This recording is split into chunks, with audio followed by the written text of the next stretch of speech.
Mental health in the Black community especially is really important. You want to know why? Let's talk about it. Hey guys. I need coffee in the morning, and baby you're my mic, you're my mic. Oh, I need coffee in the morning, and baby you're my mic. Mental health is really important, and if you don't take it seriously, it can really damage you, your family, and everybody around you. I wanted to tell y'all a little bit about my story and how I got to a mental health diagnosis, because I actually wasn't diagnosed with anything until 2019. I was 28 years old, and it's because mental health wasn't really discussed in our household, and it wasn't really a big important thing, and neither was therapy.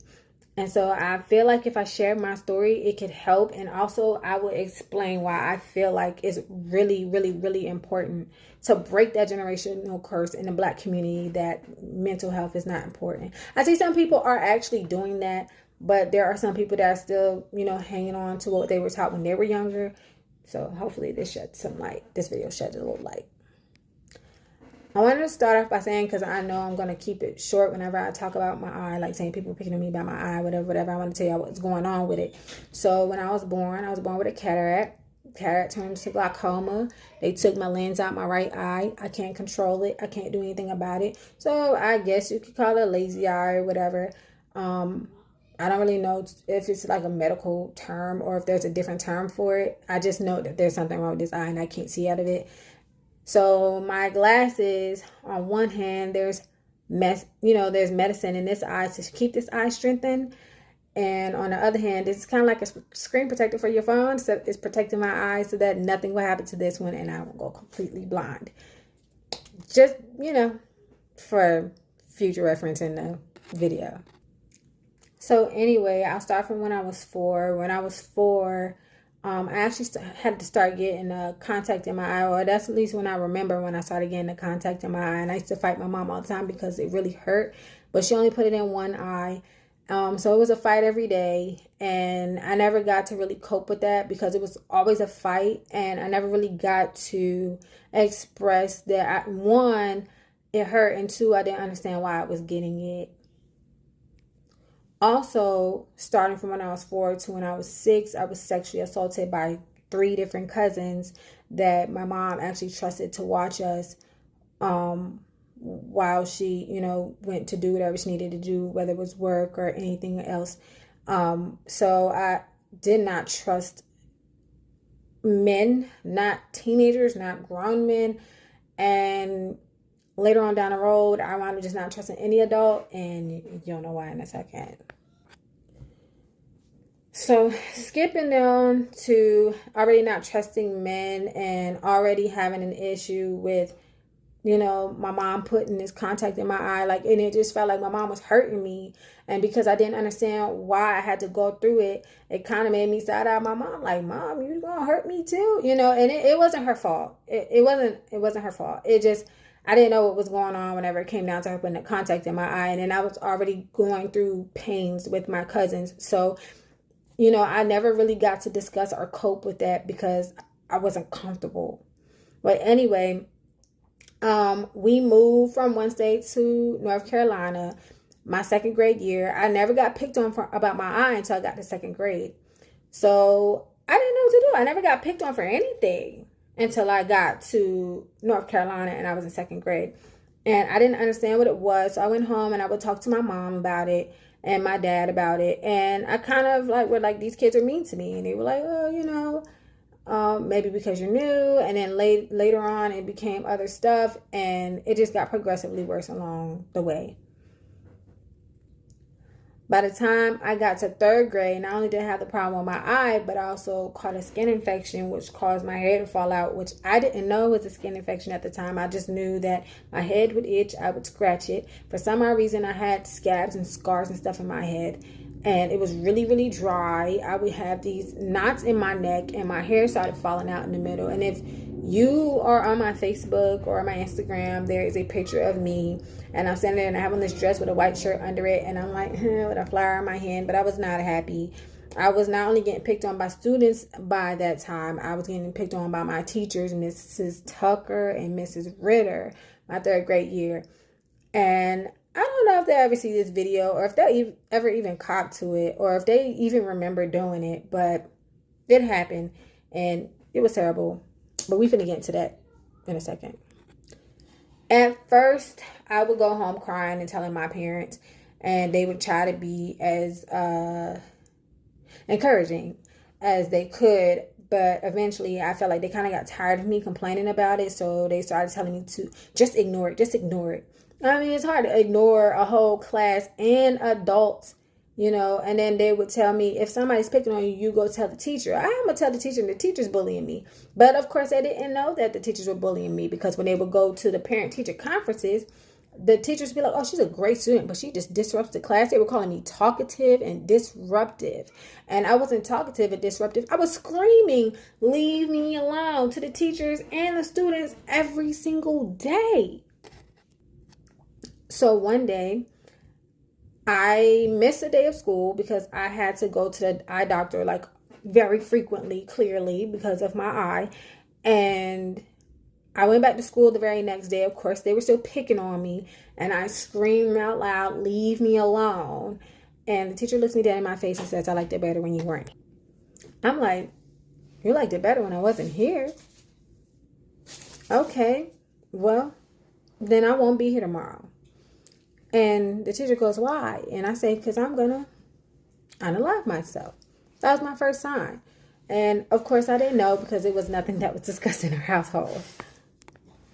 So once they hear me say that, they decided to send me to a counselor. And I was in public school, so they didn't do much. They just talked to me and asked me what was going on. And then nothing came of that. So I went through life holding on to everything that happened from when I was 4 all the way up. And I've gotten into a really bad car accident too. I actually was hit by a car at 4 years old.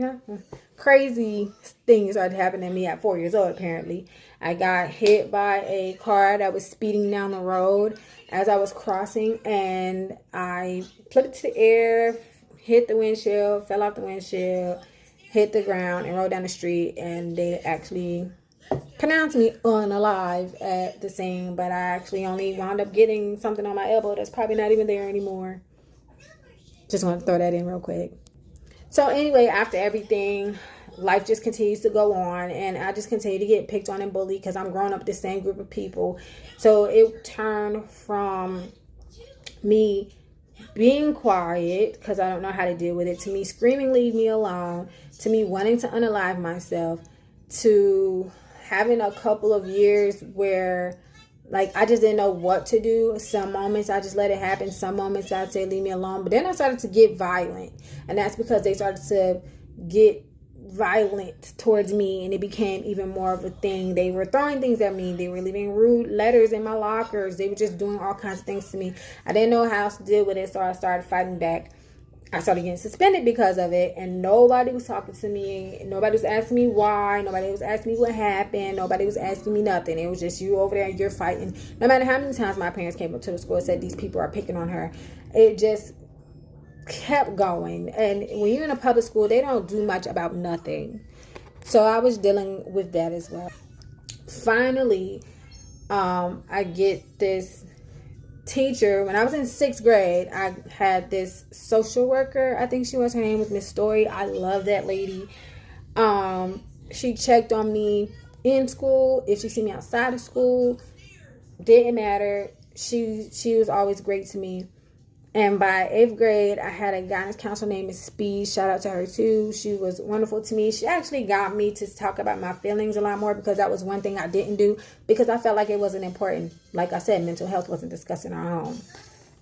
So I go through anger management. I have like a guidance counsel kind of session every day in middle school into high school. I would miss I had a whole class period that I would miss every day, and I'd have to go back and get my work later. And it was just a constant buildup of things. It started keeping me up at night. I started having like these pictures of things that's happened to me in the past and things I'm scared of happening. I would have flashback videos. I would have videos, and I would have like little clips of pictures of things that had happened to me or things that could happen, and it would keep me up. And I would have what I call low days, and it'd be a day where I just don't feel like doing anything. I don't even feel like existing. It was just a lot because I didn't know how to handle whatever was going on because it was all too much at one time. And I started to, dive into different things like dancing, singing, stepping, drill team, stuff like that. And I would get positive feedback from that. But it was, and keeping my grades good, I made AB honor roll quite a lot. And it was just something to keep me going. I just felt like I had some type of purpose. I tried to unalive myself a couple of times and it didn't happen. So I'm here for a reason. There's some reason that I'm still sitting here. Eventually it gets taken from me because somebody was bullying me. They were pushing me, nudging me, pulling my hair, doing things like that. I go to defend myself. I black out. I don't know what happened. I get suspended for 3 days. I'm like, okay, I'm suspended for 3 days again. What's 3 days? I'll just come back and make up 3 days worth of work. I mean, I'm smart. I make good grades. It's not going to hurt nothing. So I go back and they're like, you ain't going to class. So the other girl got to go to class, but I couldn't go to class. I'm like, what in the world? So I go to the office. They're like, you are not attending this school anymore. You are expelled. Here's your paperwork. My mom and dad were like, They go up there, they flip out, whatever. And I'm able to stay at the school after my mom and dad go up there because it happened multiple times. They have been at the school behind things happening to me and nothing being done at these schools. I mean, not at these schools because it happened in elementary, middle, and high with the same group of people. And we would constantly be in the office explaining how this stuff is happening and nothing is being done. So anyway, they take everything from me. You can't stay after school for anything. Not tutoring, no step practice, no dance practice. I was in drama club. I was in all kinds of things. But they took it all from me. So at this point, I'm back into staying up all night, having a really bad mindset. And I mean, I would still have those things when I was doing everything. But it wasn't as bad until it all got taken from up under me. Now I'm just sitting here just going through things, like just my mind is racing. I'm sad all the time. I'm crying all the time. I'm having pictures in my mind. It's just like my heart is constantly beating because I'm scared of somebody bothering me while I'm in school and then me getting expelled for real. So finally we get moved to another school, to Smith, and I actually didn't have any problems there with anybody. We were actually really cool, laid back. I had like arguments here and there, but it was, we were kids. So, it'd be things that we disagreed about, go back and forth about it, and then that's it. There was nothing more than that. So eventually, when I get to my senior year, I become pregnant with my first son by Yana. So anyway, I pregnant and I'm in this relationship, and I never been a confrontational person. I know I said I got into fights before, but it was in defense. If you're not bothering me, you can say what you want to say, but if you're not hitting me or nothing like that, I don't care what you're talking about. Like, I got to that point getting older that I did not care what you were talking about. Say what you want to say. It's whatever. Just don't put your hands on me.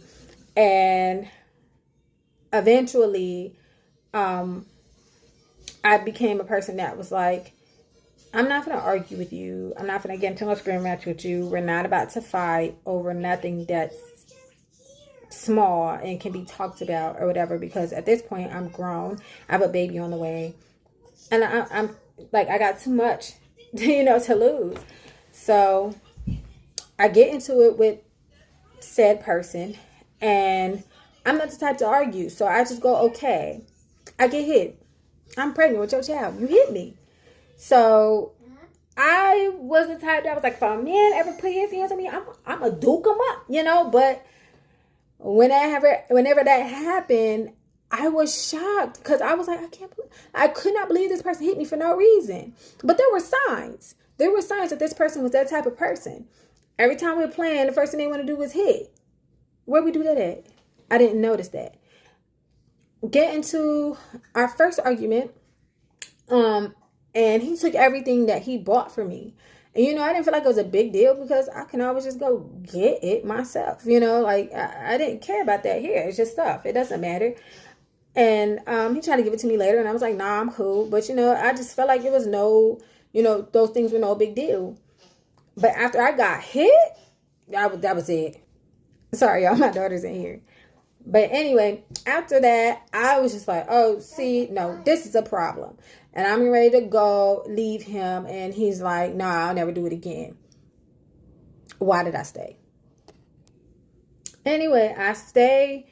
I go through having to fight him a couple more times. That last time, I'm like, no, I'm not going to sit here and be fighting you. And the only reason why I stayed is because I didn't want my child to not have a 2-parent household. And I felt like it was wrong to have gotten pregnant in the first place as young as I was, because I was still in school and not be married. So I felt like the only right thing I could do is stay with this person. But my mama, she was like, baby, no. If you're not happy, you leave. And I mean, I knew that in the back of my mind, but in the front of my mind, I was like, I was already wrong, and my mom she wasn't the type to throw the Bible at us. So I don't know why I was thinking that I needed to stay with this person because I had a child with them.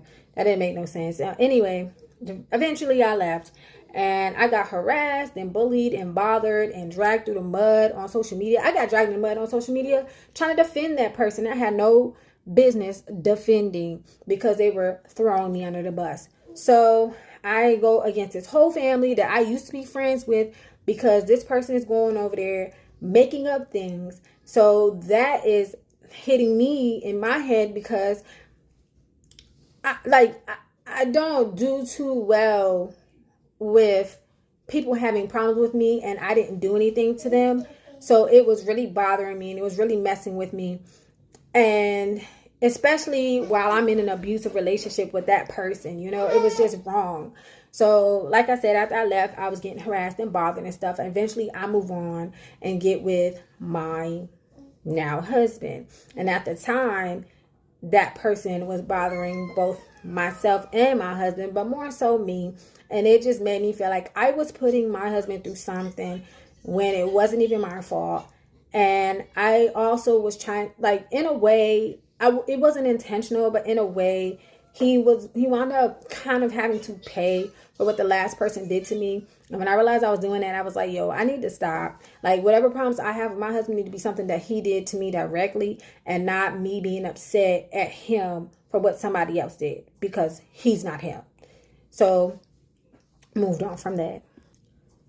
Anyway, the harassment continued, and I got talked about as a mother. I got talked about as a person. My character was called into question a lot.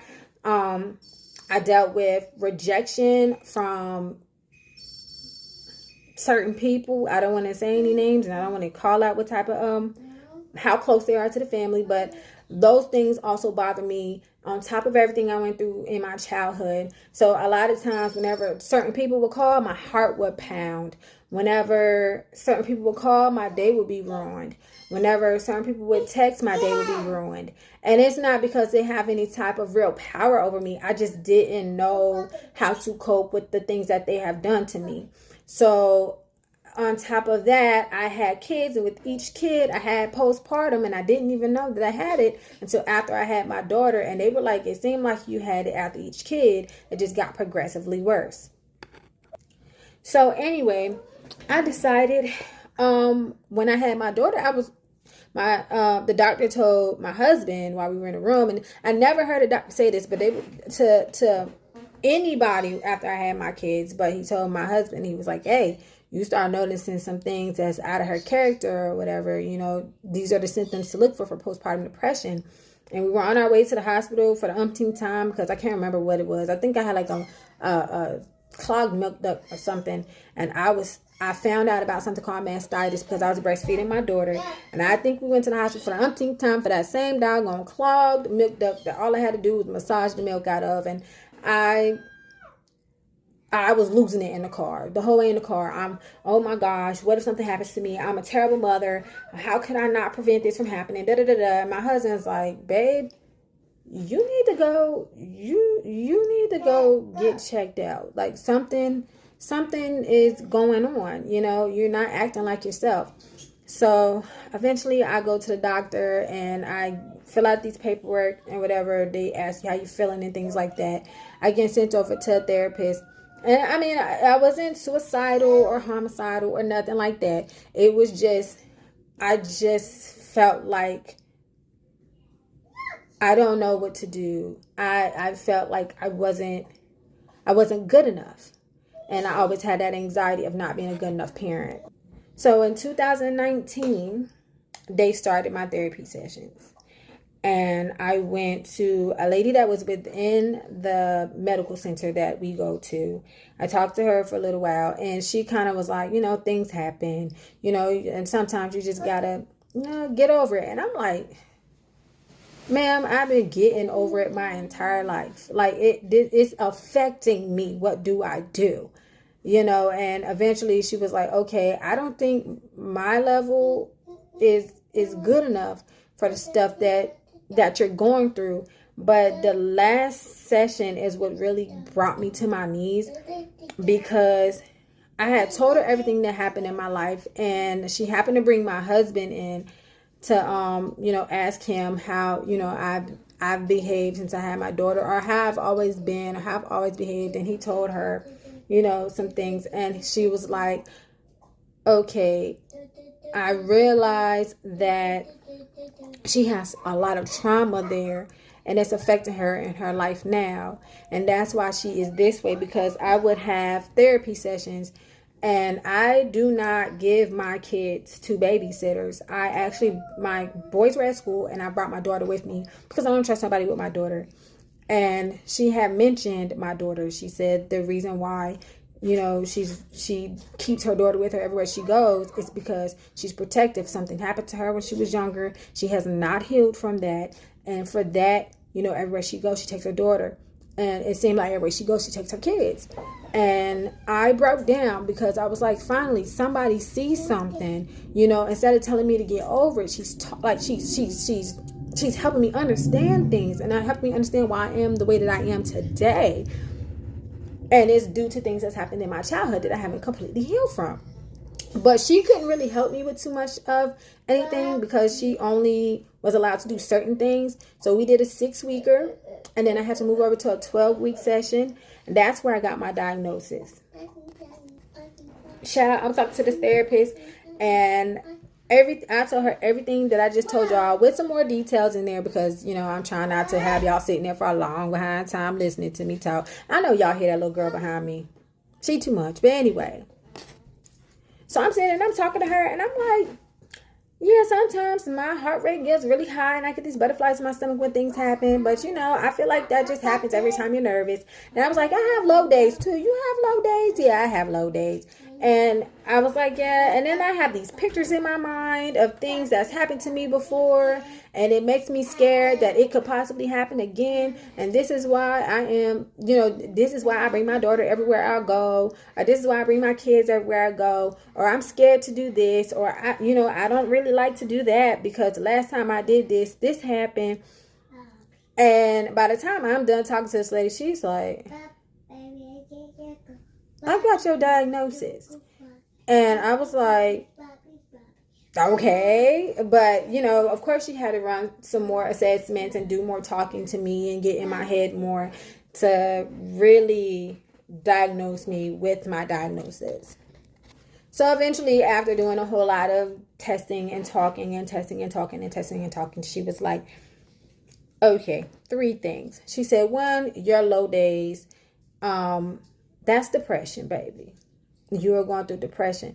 You have a chemical imbalance, and it's affecting you. It's affecting your mental health. That's depression. All the stories you were telling me about your low days was depression. She said, also, you have anxiety.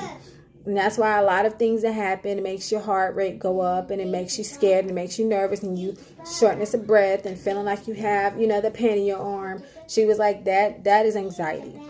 She was like, last but not least, you said pictures of things that's happened to you and it affecting the way you do things now. She said, yeah, that's post-traumatic stress disorder. And I was like, PTSD, like what the soldiers got?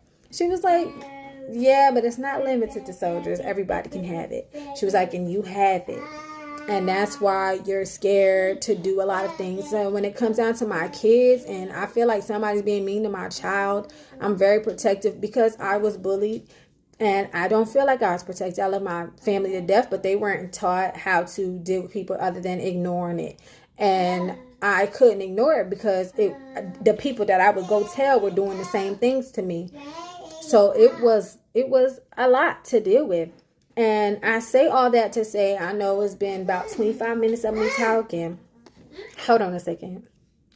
Y'all, my special guest is a little loud, I know. But I said all that and gave you my backstory and my diagnosis.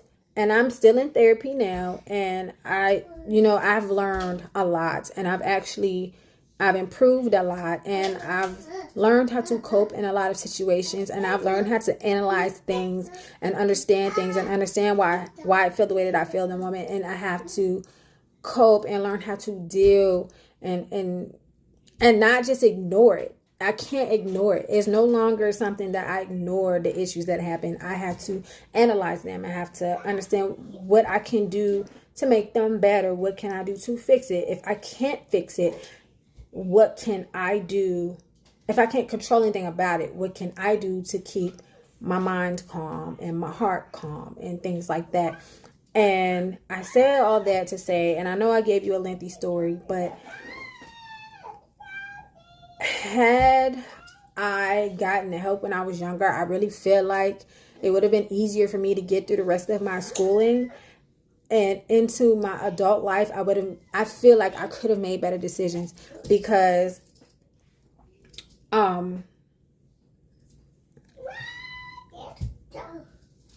finding out that I have all these issues, I've been dealing with them for so long, and it really weighed on me for a long time. It weighed on my shoulders. And now I just feel so much better. I feel like a weight has been lifted.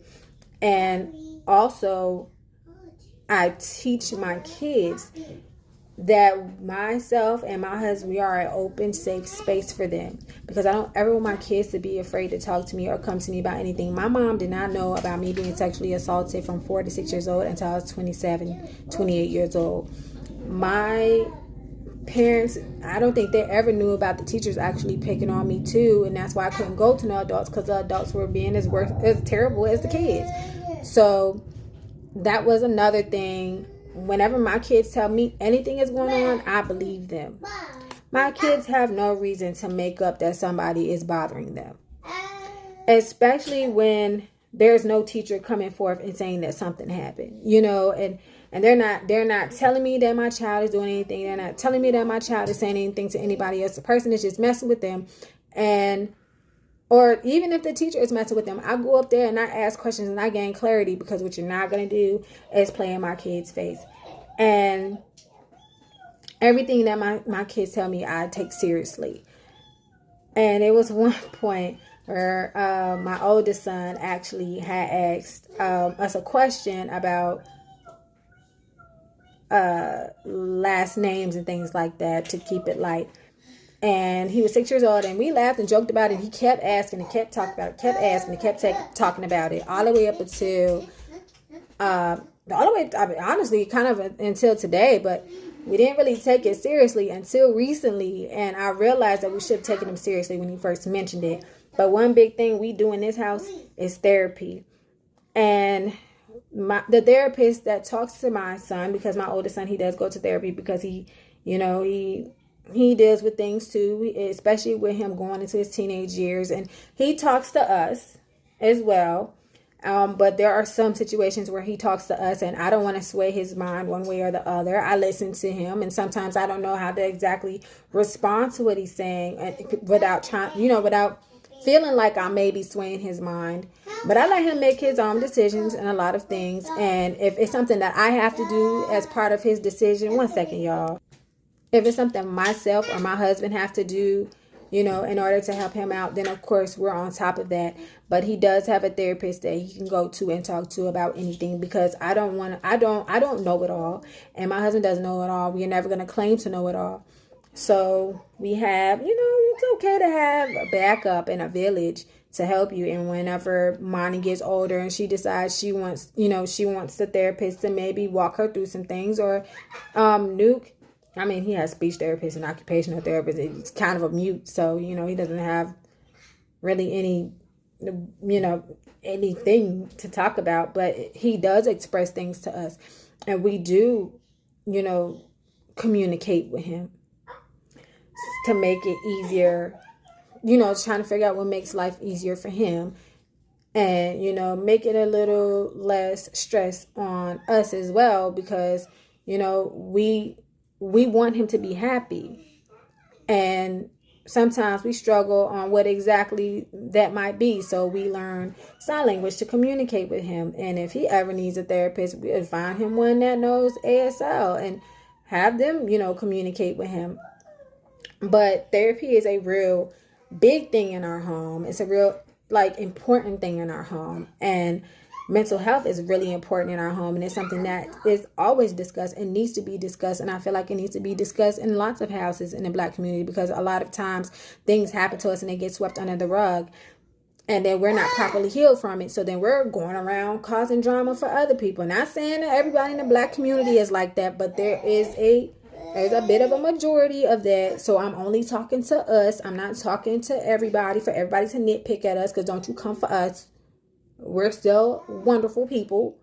It's just that sometimes we need to have these type of conversations, and Black mental health is important as well. And it's definitely something that needs to be discussed more often. And it's definitely something that I felt like needed the generational curse to be broken when it came to our family, because if we keep going on and on and on and on the way that we have been going, there's not going to be any resolve. There's not going to be any improvements. So I'm not saying I'm the only person to ever do it in our family, but I'm just saying I wanted to be the person to knock down those walls and say, hey, you can express yourself to me. You can talk to me. I am right here. I will help you the best I can. If you need a therapist, I will get you one. Okay, so who did what? Okay, what happened? I'm not going to just listen to the adult side and ignore the kid, because it's very important that you get their side too, because sometimes they do things to those kids, and for you to feel like an adult has no reason to lie, but a child has every reason to lie, it doesn't make any sense to me.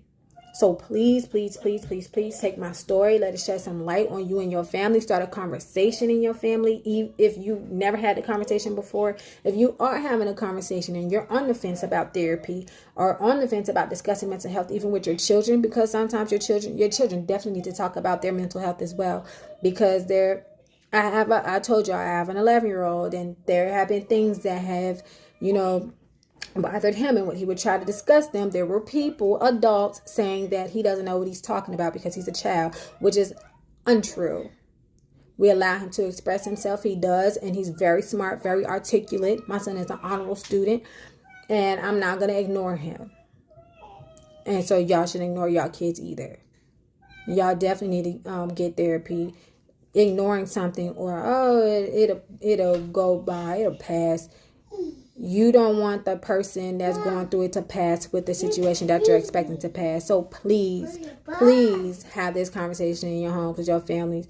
And I guess our little guest in the background is signing off for me. So I'll talk to y'all later. I hope y'all enjoyed this video. It was very important for me to talk about, some of my stories, which I'm not always vocal about.